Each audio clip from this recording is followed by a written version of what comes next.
that liberation of territories was the main goal of my political life, and I am proud that this goal has been achieved. How I will be remembered will depend on many factors. I, frankly speaking, don't even have time to think about it, and even if I think about that, it is beyond my capability to influence that. With respect to peace, I think we brought peace. We brought peace by war. And I think this is something which also should be evaluated broader than just a local situation in the Caucasus. How to achieve peace by military means. For many years, during the times of negotiations, times of occupation, I heard from Minsk Group co-chairs, 3 of them, in one voice, saying that there is no military solution to the conflict. And it happened that they were wrong, all the 3. Despite history of statehood, despite great international experience, despite being permanent members of UN Security Council, they were wrong. So I think that either they just were wrong because of wrong assessment, or it was a kind of a message to Azerbaijan that you will not succeed if you resign to non-peaceful scenario.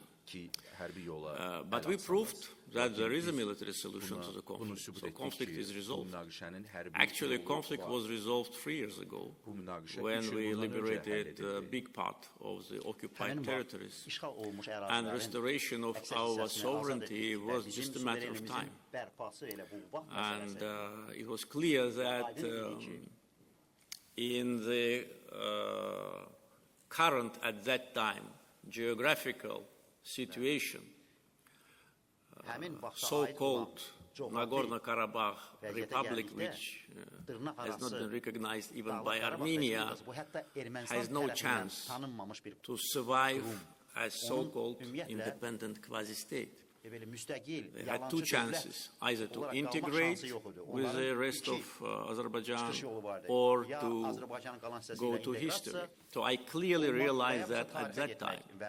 And one of the reasons why we were not in a hurry was that I clearly realized that, okay, 5 years' time, and we will achieve what we want. So, anti-terror operation was not planned by us in November 2020. That's what I can say, very openly. So, war as a facilitator to peace, I think, is a clear evidence that it is possible. Another thing is with respect to the formal peace, and I think that you mentioned particularly that peace agreement. And I would say that it's also, I think, must be analyzed by international experts also, that a country which suffered the 30 years of occupation, devastation, total destruction of its territory, ethnic cleansing and genocide, right after the liberation by itself, not by international mediators, offered peace. So it was us who offered peace to Armenia. And I remember after the war, when at that time still this former Minsk group was coming and going, I felt that they themselves do not know what to do, because their job now is not needed any longer. Azerbaijan implemented most of the provisions of so-called Madrid principles, which were considered as a basis for settlement, and they just didn't know what to do. It was again Azerbaijan. We said, we need to have peace agreement. We said, we need to have commissions on delimitation. It was not Armenia, it was not Brussels, it was not Washington, Paris or Moscow, it was us. And that's how the process started. Then we've seen that nothing happens, so we decided to elaborate the principles for peace agreement.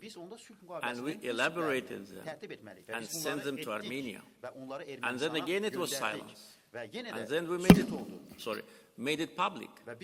So we made public those famous 5 principles which Armenia seems now more ready to accept. If they accepted them, or basically accepted them 3 years ago, there will be no need for anti-terror operation. So this is against the history, but we must know. So it demonstrates that Azerbaijan was an advocate for peace, not Armenia. Another example of just recent months, there have been 5 or 6 exchanges of comments to the original Azerbaijani draft. Armenian comments, Azerbaijani comments, pieces of disagreement, agreement. Several times foreign ministers met in different places. And the last comment we sent was 11 September. So just for more, how to say, detailed information about what this peace agreement is, it's a document of maybe 6-7 pages maximum, with less than 20 articles. So for such a small document, Armenia needed 70 days, 70, to respond to us. And they responded only after Azerbaijani foreign minister publicly disclosed that, look, we are waiting for 2 months. Why don't you respond? So this shows that the side which delayed the process is not Azerbaijan, it is Armenia. Why they delayed, I don't know. Whether it was their own decision or they were advised by their new friends in some European capitals, I don't know, I can only suspect. But the fact is that the comments which we sent on 11 September, we received on 21st November. So now our foreign ministry is evaluating those comments and will send back. And I think after that, the meeting of foreign ministers will be appropriate, because now we see that still we are not close to the consensus, but many important issues which Armenia insisted on in the beginning now do not exist any longer. They do not exist on the ground, and they do not exist in their comments. I don't want to go much into the details because you understand it's a confidential document, but I think now we are making one more step. But again, Azerbaijan was initiator. Azerbaijan was a country which actually demonstrated its will, and I hope that it will not take much time to come to an agreement. But one just observation. Peace agreement does not actually totally reflect peace. Peace agreements between many countries which violated that peace. Or there is no peace agreement between Soviet Union then and Russia now and Japan, but at the same time these countries before Russian-Ukrainian war were very close partners and friends. A lot of businesses, a lot of investments, a lot of mutual contacts. So for these countries, whether it was Soviet Union or Russia and Japan, the formal peace agreement was not an obstacle for normal interaction. I don't want to seem like I am following the same, how to say, historical pattern, but this is also one of the options. So I think when we talk about peace agreement, we should not be preoccupied with the formal side of that. What we need actually now, I mean Azerbaijan, we need firm, verified guarantees that there will be no attempt of revanchism in Armenia. Why we need it? Because we know what is happening in Armenia, and also we know that Armenia have very bad advisors in some European capitals.